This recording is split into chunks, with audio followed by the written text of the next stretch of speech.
Season 1.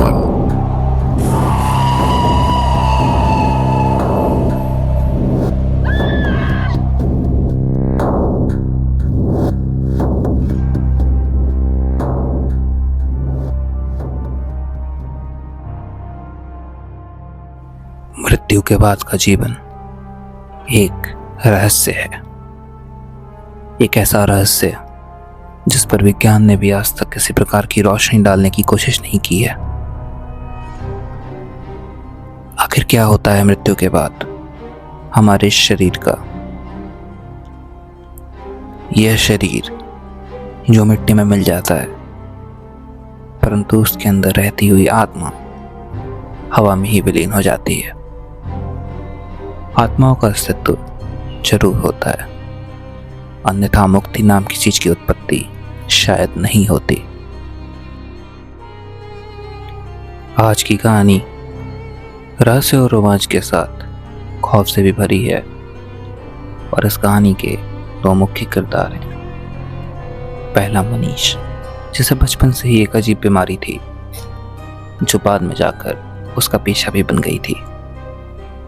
Manish को आश्चर्यजनक रूप से अपने आसपास कुछ ऐसे लोग दिखाई देते जिनकी उपस्थिति अगल बगल खड़े लोग महसूस नहीं कर पाते थे।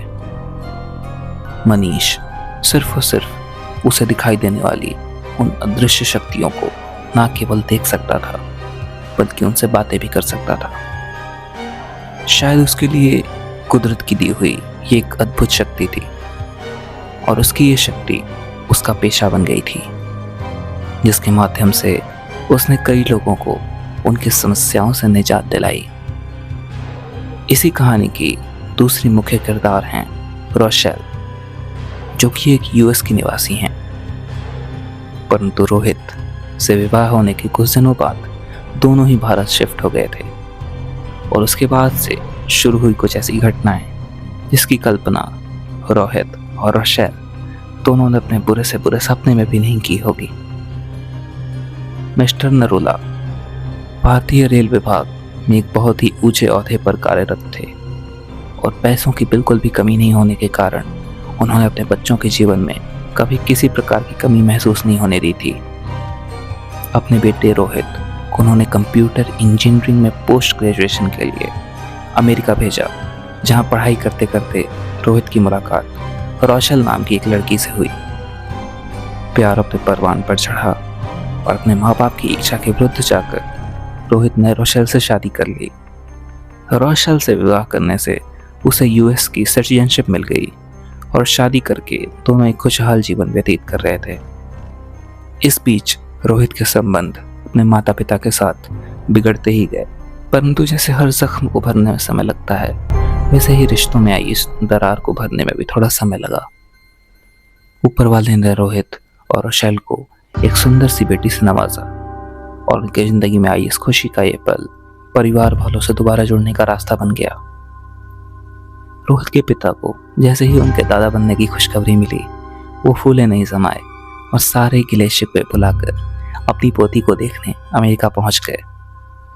उन्होंने रोहित से गुजारिश भी की कि अब वो भारत में शिफ्ट हो जाए, क्योंकि वहाँ बड़ी से बड़ी आईटी कंपनियां हैं जहां उसे और रोशेल दोनों को आराम से नौकरी मिल जाएगी। अपने पिता की कही हुई बात पर अमल करते करते रोहित को 2 साल लग गए, परंतु देर आए दुरुस्त आए। इसी बीच उनकी बेटी भी बड़ी हो गई थी, जिसका नाम उन्होंने अनीता रखा था। साल 2003 में रोहित पूरे परिवार के साथ इंडिया शिफ्ट हो गया।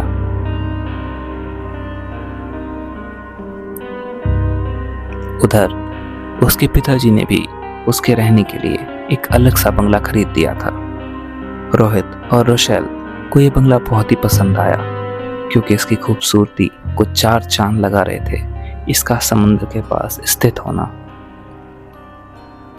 इसी घर से शुरू हुआ कुछ ऐसी अजीबोगरीब घटनाओं का सिलसिला जिसे रोहित आज भी उभरने की कोशिश कर रहा है, क्योंकि उसने अपनी पत्नी रोशेल को मौत के मुंह में खुद को जानबूझकर धकेलते हुए देखा था। रात तकरीबन 1 बजे रोहित की आंख खुली तो उसने पाया कि उसकी पत्नी रोशेल वहां मौजूद नहीं है।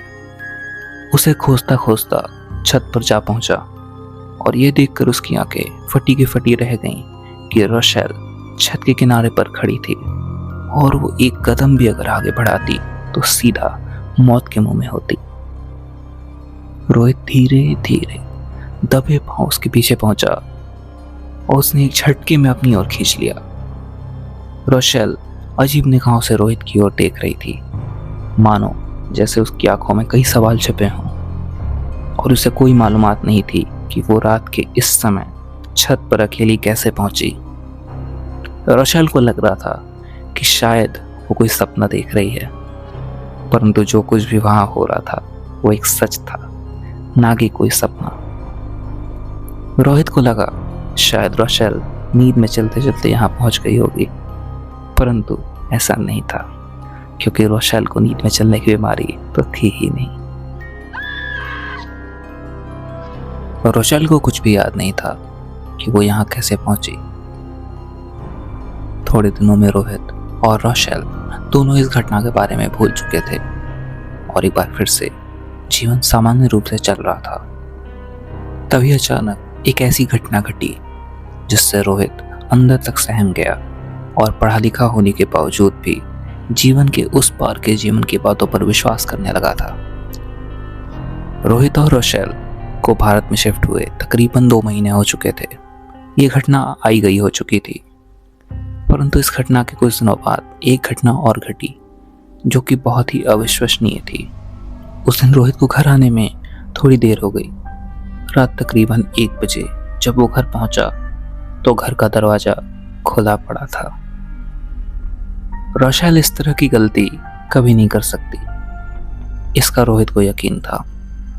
इसलिए रात के इस वक्त घर का दरवाजा खुला होने से उसकी चिंता और बढ़ गई। घर के अंदर घुसते ही उसने अपनी पत्नी को आवाज लगाई, रोशेल, रोशेल। परंतु 4-5 बार आवाज लगाने के बाद भी, बेडरूम की जांच करने के बाद भी रोशेल का कोई अता पता नहीं था। इसी बीच अजीब से सन्नाटे को चीरती हुई उसने अपनी बेटी अनीता के रोने की आवाज सुनी।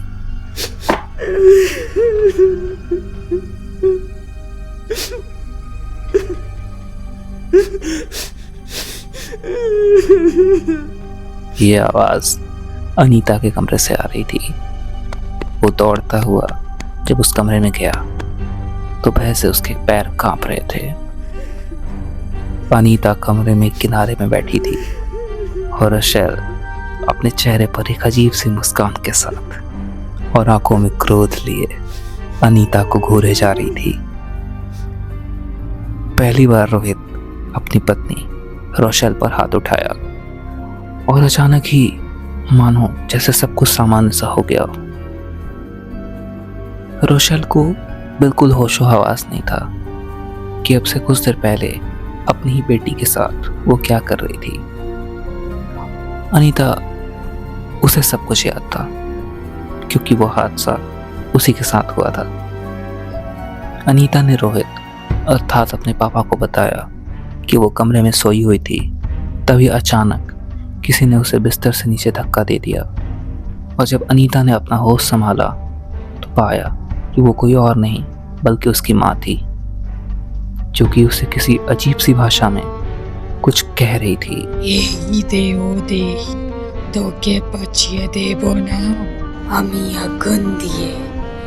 पूरा परिवार भस्मी देवो। वो कभी रो रही थी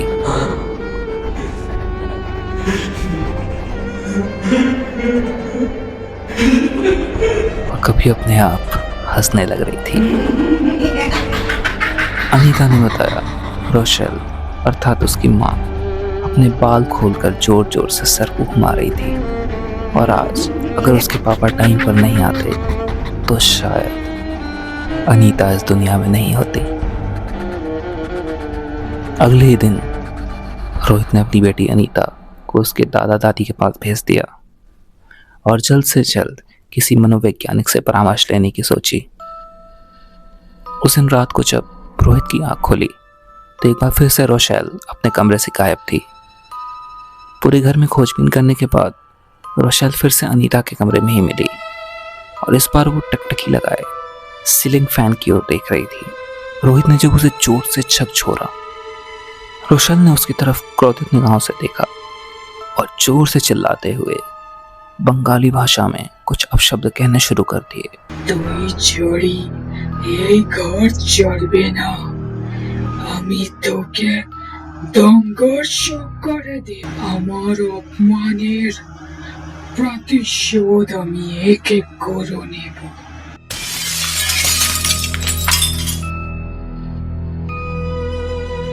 चिल्लाने के साथ साथ रोशेल चीजें उठाकर उसकी तरफ फेंक रही थी।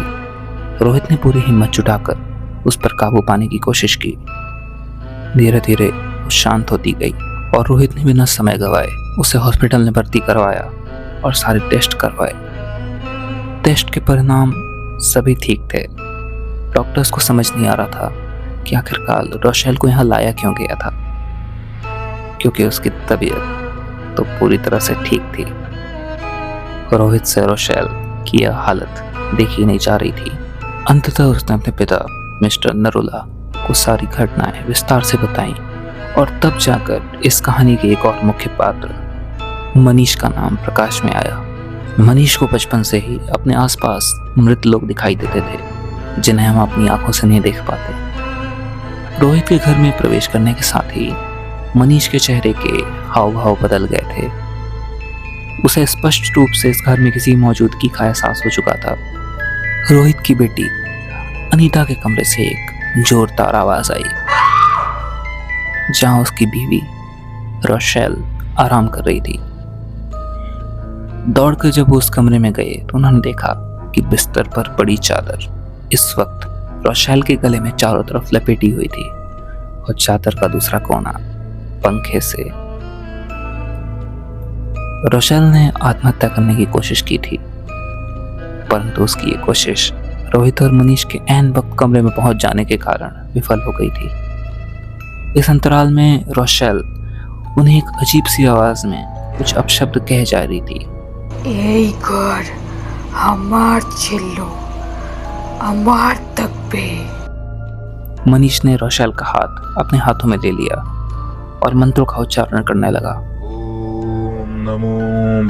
शुरुआत में रोशेल धीरे धीरे शांत होती गई, परंतु उसके कुछ क्षण बाद मनीष के शरीर से पसीने छूटने लगे और उसके गले से मंत्रों का उच्चारण एकाएक रुकने लगा।